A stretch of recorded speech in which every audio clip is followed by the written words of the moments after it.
You know, when we think about fire, we usually just see a simple chemical reaction. But it's so much more than that. It's really the one technology that lit the way for all of human evolution. It's this powerful force that we learn to tame, and it's a skill that connects us right back to our deepest, most ancient roots. So let's dive into how this single element completely shaped our world. All right, let me ask you a question. If you had to pick just one invention, the single biggest breakthrough that made everything else we've ever done possible, what would you choose? The wheel, maybe? Language? Agriculture? I mean, those are all fantastic answers, but to find the real one, you've got to go back way further, to something much more elemental. Yep, the control of fire. Think about it. Before we could invent anything else, we first had to conquer the night. We had to conquer the cold. Harnessing this primal force was the absolute critical first step that allowed our brains to grow bigger, our societies to form, and, eventually, for our species to spread across the entire planet. So in this explainer, we're going to trace that incredible journey. First up, we'll look at the spark of genius, seeing how we went from being terrified of wildfires to carefully tending our own hearth. Then we'll get into the ancient craft, all the muscle and skill that went into early firemaking. After that, we'll check out some ingenious inventions that basically put fire in a box. And finally, we'll reflect on our primal connection to the flame. Okay, let's kick things off with Section 1, the spark of genius.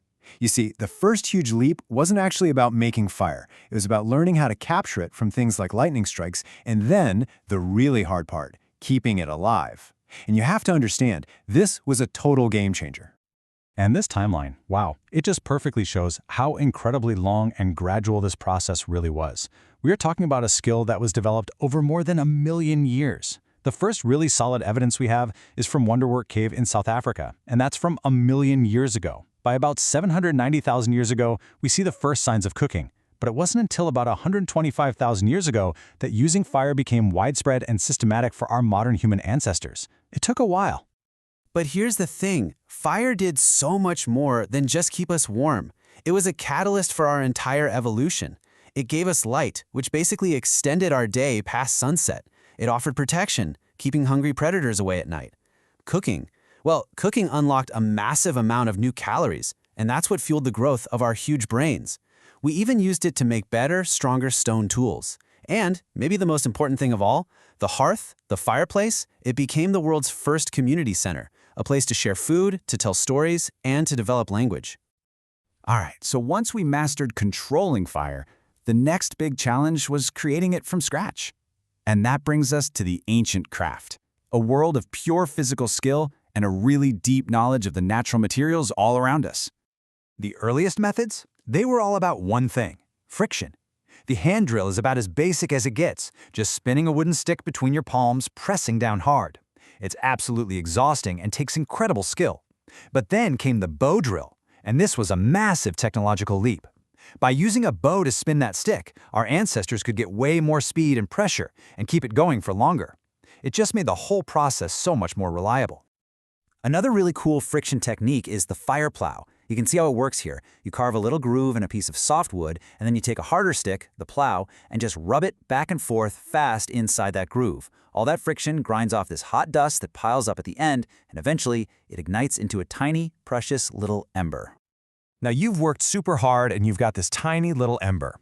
But that ember is totally useless without the next critical piece of the puzzle, tinder.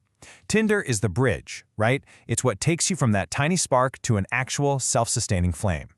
It has to be something incredibly fine, super flammable, that can catch that first little bit of heat and start to glow. And honestly, the ingenuity our ancestors showed in finding good tinder is just incredible. I mean, they used everything.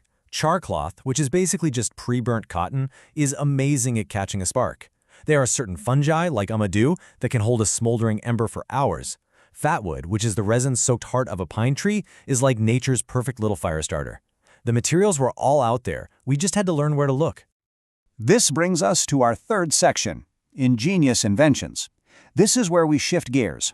We're moving beyond pure muscle power and into the realm of clever devices that harness the laws of physics and chemistry to create fire with, honestly, astonishing ease. And check this out. This quote really puts it into perspective.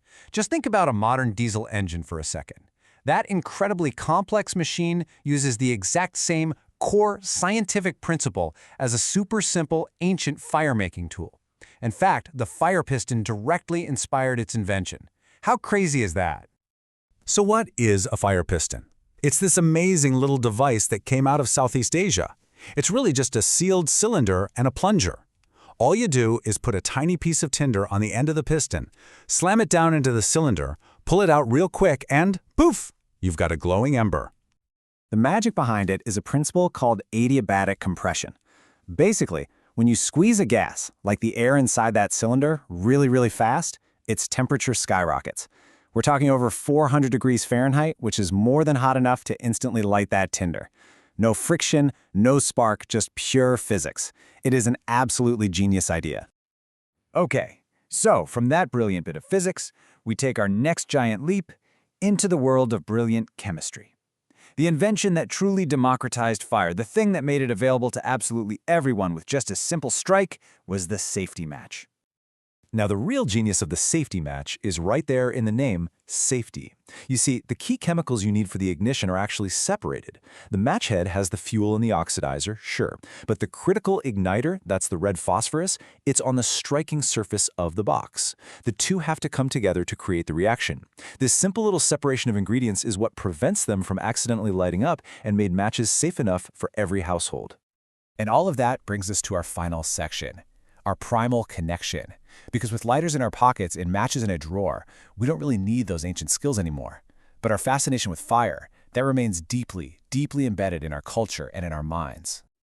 When you look back, our journey to master fire has really come full circle. We went from the brute force of rubbing two sticks together to the elegant physics of the fire piston and finally to the controlled chemistry of the modern match. It really is a perfect summary of human technological progress. But this whole journey, it kind of leaves us with a big question, doesn't it? In our world of push-button lighters and instant flames, where fire is just a utility instead of a hard-won prize, have we lost something? Have we maybe forgotten the patience, the knowledge, and that profound respect that was required for the ancient art of the flame? Something to think about the next time you're gathered around a campfire.